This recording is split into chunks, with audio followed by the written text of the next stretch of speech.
ભારતીય ચાહકો જેની રાહ જોઈ રહ્યા હતા તે સોમવારે સમાપ્ત થઈ છે, જ્યારે T20 વર્લ્ડ કપ 2024 માટે ટીમ ઇન્ડિયાની નવી જર્સી લોન્ચ કરવામાં આવી હતી।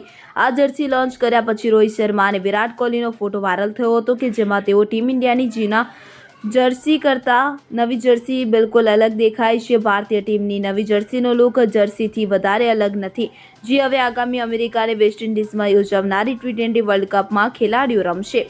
કેપ્ટન રોહિત શર્મા અને વિરાટ કોહલીનો નવી જર્સી સાથેનો ફોટો હાલમાં વાયરલ થઈ રહ્યો છે। મહત્વનું છે કે T20 વર્લ્ડ કપની 9મી આવૃત્તિ અમેરિકા અને વેસ્ટ ઇન્ડિઝમાં આગામી 2 જૂનથી શરૂ થવા જઈ રહી છે। પહેલી મેચમાં કેનેડા અને અમેરિકાની ટીમો સામસામે ટકરાશે। ભારતીય ટીમની પહેલી મેચ 5 જૂને આયર્લેન્ડ સામે રમાશે। આ વખતે આ ટુર્નામેન્ટમાં 20 ટીમો ભાગ લઈ રહી છે। Bureau report CN24 news. હવે જુઓ દેશ દુનિયાની તમામ ખબરો તમારી આંગળીના ટેરવે। ઉઠાવો મોબાઈલ અને Google Play Store પરથી ડાઉનલોડ કરો અમારી CN24 ન્યૂઝ મોબાઈલ એપ।